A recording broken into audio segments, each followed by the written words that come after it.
आत्मा की आवाज। हेलो दोस्तों, मेरा नाम है ओम प्रकाश मौर्य और आज हम आपके लिए बहुत ही भयंकर और डरावनी आत्मा की आवाज की कहानी लेकर आए हैं, बिल्कुल पिछली वीडियो की तरह। तो वीडियो को पूरा देखें, साथ ही वीडियो को लाइक भी कर दें और चैनल पर अगर नए हो तो चैनल को सब्सक्राइब भी कर दें और साथ ही बेल आइकन को भी ऑन कर दें। तो चलते हैं कहानी की ओर। एक छोटे से गांव में एक बहुत बड़ी हवेली थी। हवेली के मालिक राजा साहब बहुत ही सुख शांति में रहते थे, लेकिन एक रात उनकी हवेली में एक अनजान चीज का साया गिरा।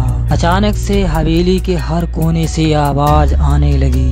कोई रो रहा था, कोई चीख रहा था और हवेली के चारों ओर अजीब अजीब ध्वनियां उत्पन्न हो रही थीं। राजा साहब ने अपने सेवकों को समझाने की कोशिश की, लेकिन सबने इन अजीब आवाजों के उत्सर्जन का कोई कारण नहीं बताया। गांव के लोग भी इस घटना को लेकर हैरान थे और पूरे गांव में हवेली के बारे में कहानियां फैल गईं कि यहाँ रात्रि को आत्माएं चलती हैं। एक रात जब सारे लोग सो रहे थे, राजा साहब ने एक आवाज सुनी जो बहुत ही अजीब थी।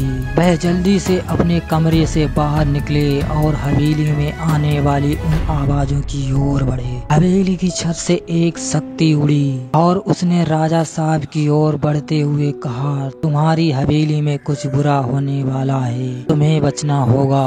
राजा साहब बहुत ही डरे हुए रूप से शक्ति से सवाल करते हुए बोले, तुम कौन हो और क्यों हो? शक्ति ने कहा, मैं एक कब्जीन हूँ जो इस हवेली में सदियों से बंधी हुई हूँ।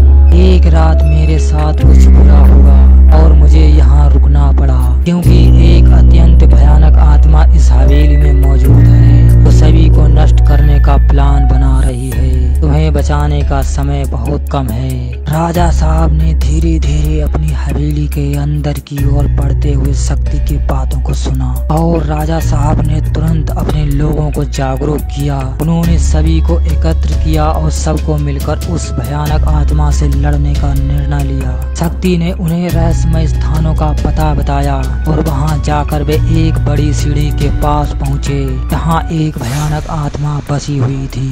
राजा साहब ने धीरे धीरे उस शक्ति से पूछा, तुम क्या चाहती हो? शक्ति ने हंसते हुए कहा, मैं बस यहाँ अकेली हूँ और मुझे यहाँ से जाने का कोई इरादा नहीं है। मैं बस तुम्हें बता रही थी ताकि तुम बुरी आत्मा को भगा सको। राजा साहब ने उस शक्ति को यह समझाते हुए कहा कि अकेलेपन में डर नहीं होता, बल्कि दोस्ती और संयोग होता है। शक्ति ने राजा साहब की बातों को सुना और उसने अपनी शक्तियों का उपयोग अच्छाई के लिए करने का निर्णय लिया और फिर उस शक्ति ने उस हवेली से उस आत्मा को भगा दिया।